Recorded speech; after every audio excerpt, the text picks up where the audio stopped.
जय विष्णु भगवान। आइए सुनाते हैं निर्जला एकादशी व्रत कथा। निर्जला एकादशी पर भगवान विष्णु की विधिवत पूजा करने के साथ साथ अंत में इस व्रत पाठ अवश्य करें। आइए जानते हैं निर्जली एकादशी की संपूर्ण व्रत कथा। हिंदू धर्म में निर्जला एकादशी का विशेष महत्व है। 24 एकादशियों में से इसे सबसे कठोर एकादशी में से एक माना जाता है, क्योंकि इसे बिना अन्न जल ग्रहण किए किया जाता है। हिंदू पंचांग के अनुसार जेठ मास के शुक्ल पक्ष की एकादशी तिथि को किया जाता है। इसे भीमसेनी एकादशी भी कहते हैं। इस साल निर्जली एकादशी का व्रत 6 जून को रखा जा रहा है। हिंदू धर्म में इस व्रत का धार्मिक महत्व भी नहीं है, बल्कि शारीरिक मानसिक स्वास्थ्य के लिए काफ़ी फलदायी। इस दिन भगवान विष्णु की विधिवत पूजा करने के साथ निर्जल व्रत करने का विधान है। इसके साथ ही इस दिन दान देने से कई गुना अधिक फल की प्राप्ति होती है और समस्त पापों से मुक्ति मिल जाती है। इस दिन भगवान विष्णु जी माँ लक्ष्मी की विधिवत पूजा करने के बाद व्रत कथा अवश्य पढ़ना चाहिए। इससे आपकी पूजा पूर्ण मानी जाती है। आइए जानते हैं निर्जला व्रत एकादशी शुभ मुहूर्त और संपूर्ण व्रत कथा। भीमसेन व्यास जी कहने लगे कि हे पितामह, मैं तो पहले से ही कह चुका हूँ कि मैं भूख सहन नहीं कर सकता। यदि वर्ष भर में कोई एक ही व्रत हो तो मैं रख सकता हूँ, क्योंकि मेरे पेट में वृक्क नाम वाली अग्नि है, तो मैं भोजन किए बिना नहीं रह सकता। भोजन करने से वह शांत रहती है, इसलिए पूरा उपवास तो क्या एक समय भी बिना भोजन के नहीं रह सकता। अंत मुझे कोई ऐसा व्रत बताइए जो वर्ष में केवल एक बार ही पड़े और मुझे स्वर्ग की प्राप्ति हो जाए। श्री व्यास जी कहने लगे, हे पुत्र, बड़े बड़े ऋषियों ने बहुत शस्त्र आदि बनाए हैं, जिससे बिना धन के बड़े परिश्रम से ही स्वर्ग की प्राप्ति होती है। इसी प्रकार शास्त्रों में दोनों पक्षों की एकादशी का व्रत मुक्ति के लिए रखा जाता है। व्यास जी के वचन सुनकर भीमसेन नरक में जाने के नाम से भयभीत हो वह कांप कर कहने लगे कि अब क्या करूं। मास में 2 व्रत तो मैं कर नहीं सकता। हाँ, वर्ष में एक व्रत करने का प्रयत्न अवश्य कर सकता हूँ। अंत में वह एक दिन व्रत करने से यदि मेरी मुक्ति हो जाए तो मैं ऐसा कोई व्रत बताइए। यह सुनकर व्यास जी ने कहने लगे कि वृषभ और मिथुन की संक्रांति के बीच श्रेष्ठ मास के शुक्ल पक्ष की एकादशी आती है, उसका नाम निर्जला है। तुम उस एकादशी का व्रत करो। एक दिन एकादशी के व्रत में स्नान और आचमन के सिवा जल वर्जित है।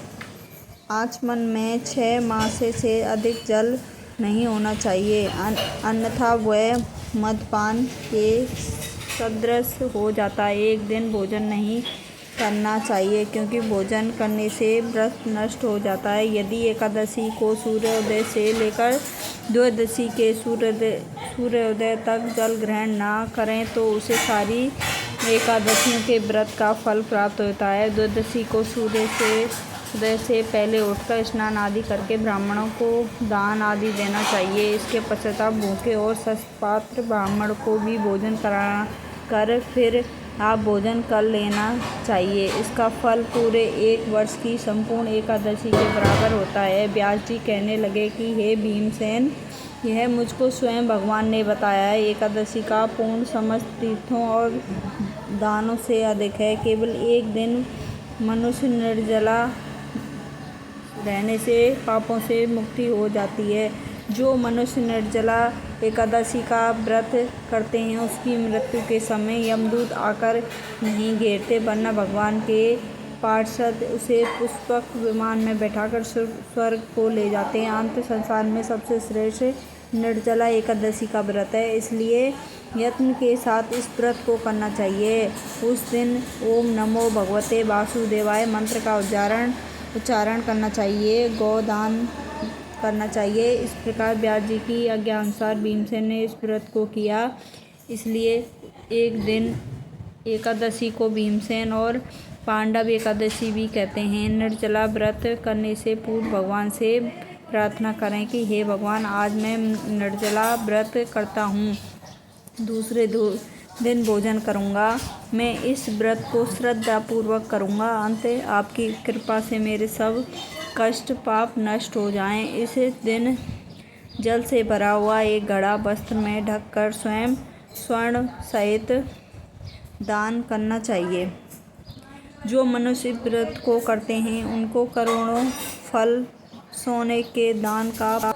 जो इस दिन यज्ञादि करते हैं उनका फल तो वर्णन ही नहीं किया जा सकता। इस दिन एकादशी के व्रत से मनुष्य विष्णु लोक की प्राप्त होते हैं। जो मनुष्य इस दिन अन्न खाते हैं वो चांडाल के समान हैं, वे अंत में नरक में जाते हैं। जिसने निर्जला एकादशी का व्रत किया है वह चाहे ब्राह्मण हत्या हो, मद्यपान करते हों या चोरी या कोई गुरु के साथ द्वेष की हो, इस व्रत के प्रभाव से स्वर्ग जाता है।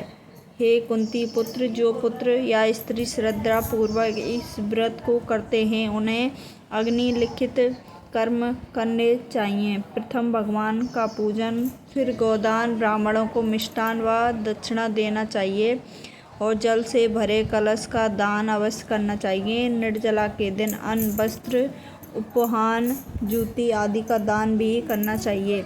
जो मनुष्य भक्ति पूर्वक इस कथा को पढ़ते या सुनाते हैं उन्हें निश्चय ही स्वर्ण की प्राप्ति होती है। जय हो विष्णु भगवान।